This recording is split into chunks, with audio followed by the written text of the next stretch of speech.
October 7 ಹಾಗೂ 9 ತಾರೀಕು ಗೃಹಲಕ್ಷ್ಮಿಯ 2 ಕಂತಿನ ಹಣ ಅಕೌಂಟ್ಗಳಿಗೆ ಜಮೆ ಆಗತ್ತೆ ಅಂತ ಸಚಿವೆ ಲಕ್ಷ್ಮಿ ಹೆಬ್ಬಾಳ್ಕರ್ ಅವರು ಸ್ಟೇಟ್ಮೆಂಟ್ ಅನ್ನು ಕೊಟ್ಟಿದ್ದಾರೆ.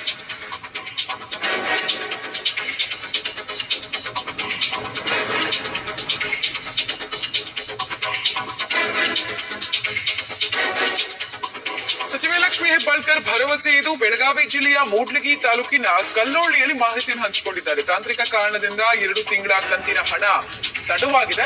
ಜುಲೈ ಆಗಸ್ಟ್ ಕಂತಿನ ಹಣ ಜಮೆ ಆಗತ್ತೆ ಹಬ್ಬದ ಸಂದರ್ಭದಲ್ಲಿ ಅಂತ. ಈ ಮೂಲಕ ನವರಾತ್ರಿ ಸಂದರ್ಭದಲ್ಲಿ ಗೃಹಲಕ್ಷ್ಮಿ ಯೋಜನೆಯ ಫಲಾನುಭವಿಗಳಿಗೆ ಗುಡ್ ನ್ಯೂಸ್ ಕೊಡೋದಕ್ಕೆ ಲಕ್ಷ್ಮಿ ಹೆಬ್ಬಾಳ್ಕರ್ ಬಯಸ್ತಾ ಇದ್ದಾರೆ. ಈ ಹಿಂದೆ ವರಮಹಾಲಕ್ಷ್ಮಿಗೂ ಕೂಡ ಇದೇ ರೀತಿ ಅನೌನ್ಸ್ಮೆಂಟ್ ಅನ್ನು ಮಾಡಿದ್ರು, ಬಟ್ ಬಹಳ ಪ್ರಾಬ್ಲಮ್ಗಳಾಯ್ತು. ನಂತರ ಈಗ ನವರಾತ್ರಿ ಟೈಮ್ ನಲ್ಲಿ ಆ ಹಣ 2 ಇನ್ಸ್ಟಾಲ್ಮೆಂಟ್ ನ ಹಣ ಒಂದೇ ಸತಿಗೆ ಸೇರುತ್ತೆ ಅಂತ ಹೇಳಿ ಭರವಸೆಯನ್ನು ಕೊಟ್ಟಿದ್ದಾರೆ.